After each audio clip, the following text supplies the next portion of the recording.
Hi guys, so we're going to start with going over the homework from last night. The first question that you had to do on your homework was page 402, number 2.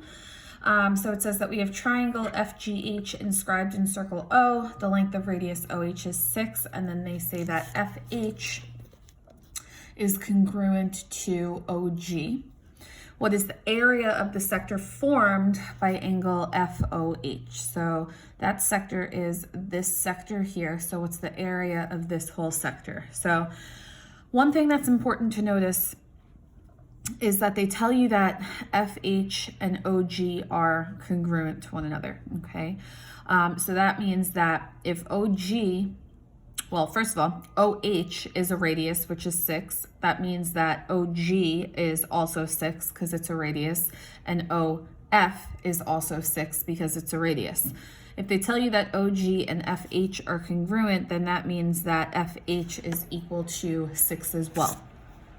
So if the three sides of triangle FOH are congruent, that makes triangle FOH an equilateral triangle, and that means that every angle here is 60 degrees. So that's how I know that this central angle here is equal to 60 degrees. So if I'm finding the area of the sector, it's theta over 360 is equal to S over pi r squared. So now I know my central angle is equal to 60. The area is what we're looking for, and if my radius is 6, 6 squared is where I get 36 pi. Cross multiply, so 360s is equal to 2,160 pi, and when I divide by 360 on both sides, I end up with 6 pi.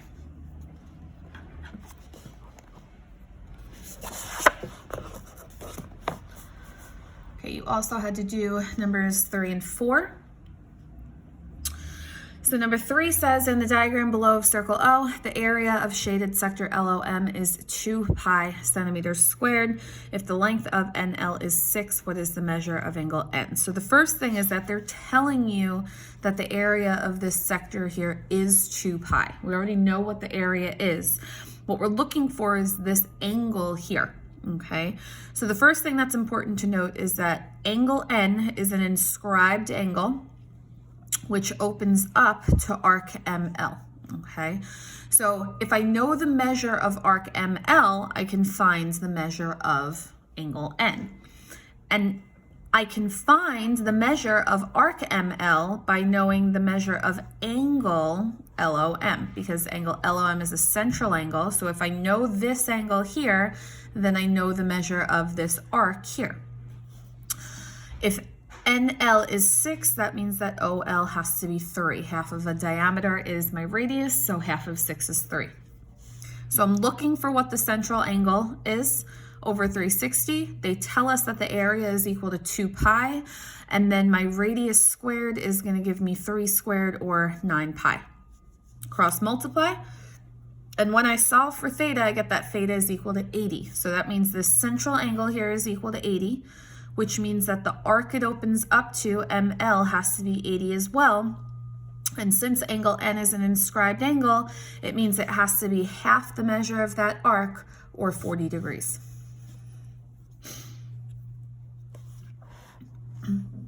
Number 4 says, what is the area of a sector of a circle with a radius of 8 inches formed by a central angle that measures 60 degrees?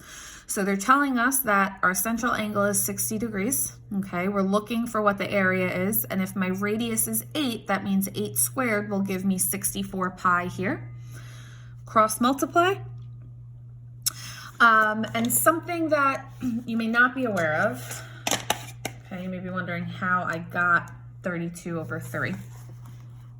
So if I were to just do 3840 divided by 360 in the calculator, because that's what we're kind of ending up with here, okay? When I do that, obviously I get some big long decimal, but I can convert my decimal to a fraction if I hit the math button, and then it's already selected on option 1 for fraction, so I'm just going to hit enter twice, and we can see that that is where I end up with 32 over 3.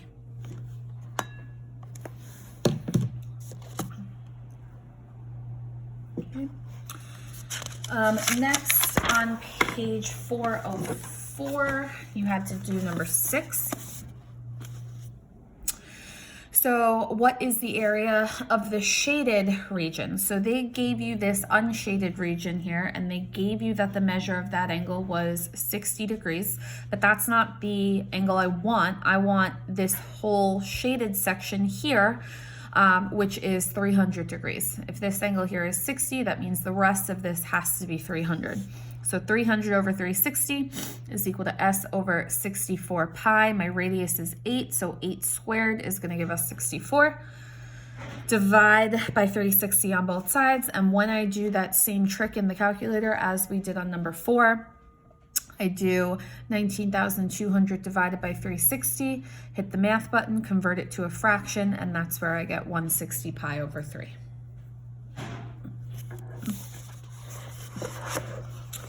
And then you have to do all of page 405, excuse me. So for number 8, what's the length of arc AB in inches? So they give us the central angle is 120. So we have 120 over 360 is equal to L, which stands for our arc length. Now in the denominator here is going to be 2 pi r, so what the circumference of the circle would be. So if my radius is 6, 2 times 6 is going to give me 12 pi. Cross multiply. And when I divide these two, I get that my length is equal to 4 pi, but none of these answers as is equal to 4 pi. So if I actually go through and simplify these answer choices, okay, I want to see which one also gives me a value of 4 pi. So if I simplify 120 over 360 and multiply that by 6, that's going to give me 2 pi. 120 times 6 is just 720. That doesn't even have a pi in it, so that doesn't make sense. 1/3 of 36 is 12 pi, and 1/3 of 12 is 4 pi. So that means that choice 4 matches the length that we got. Number 9 is saying what is the area to the nearest 10th of a square centimeter of the sector formed by the 30-degree angle. Okay, so they're giving us that the diameter is 10, which means that the radius is equal to 5. They're also giving us the 30-degree angle. So we have 30 over 360 is equal to S over 25 pi. 5 squared is 25. Cross multiply. And now in this case, because they're telling me that they want the answer to the nearest 10th, now I can actually type the whole thing in 750 pi divided by 360, and that's where we get 6.5.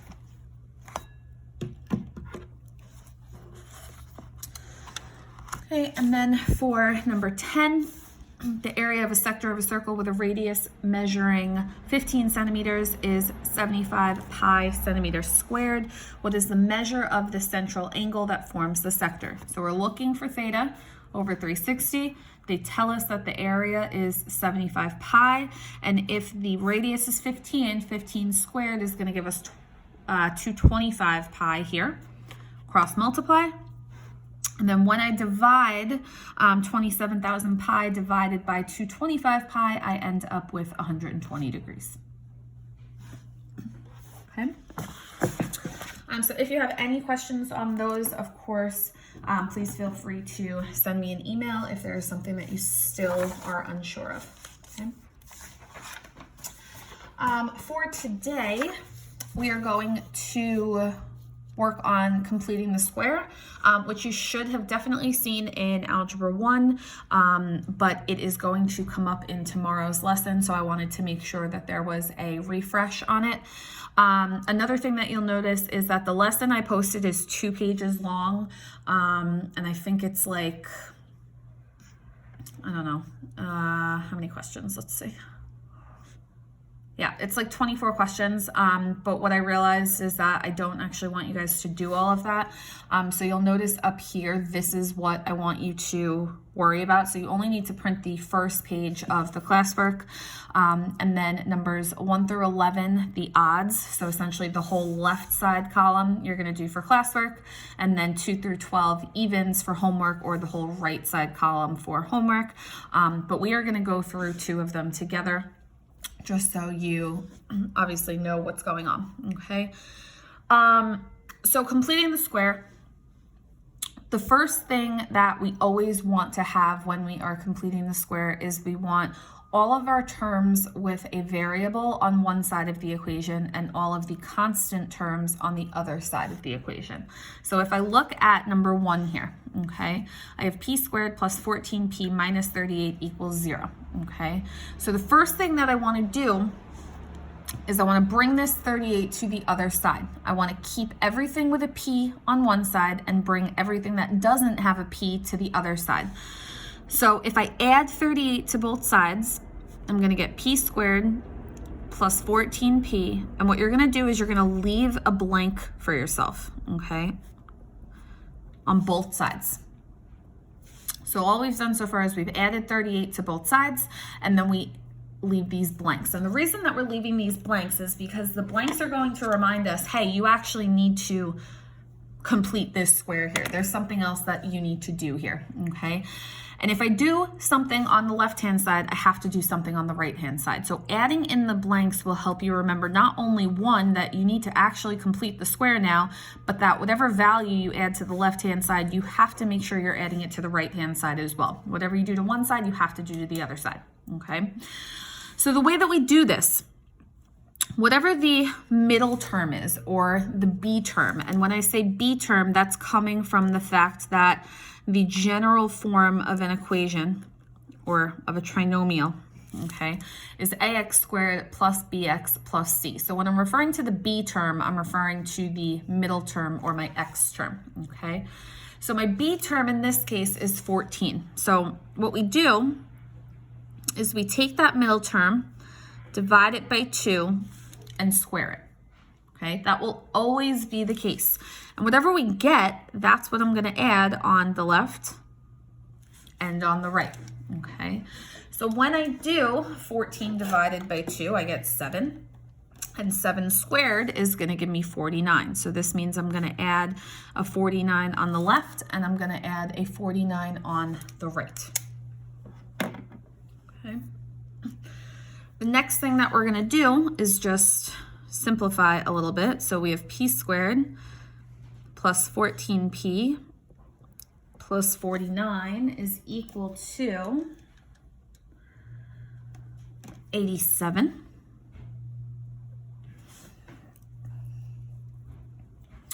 And now we have a trinomial here that we can factor, okay?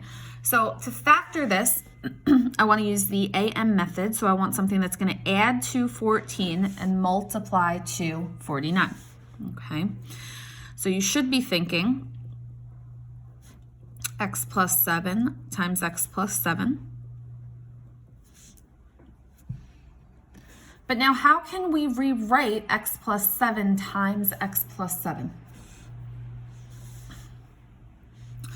Right, I can rewrite it as, I'm gonna kind of scoot up here, x plus 7 squared is equal to 87. And I don't need you guys to solve this for x, I just want you to get it into this form. Okay. We'll also take a look at number 2.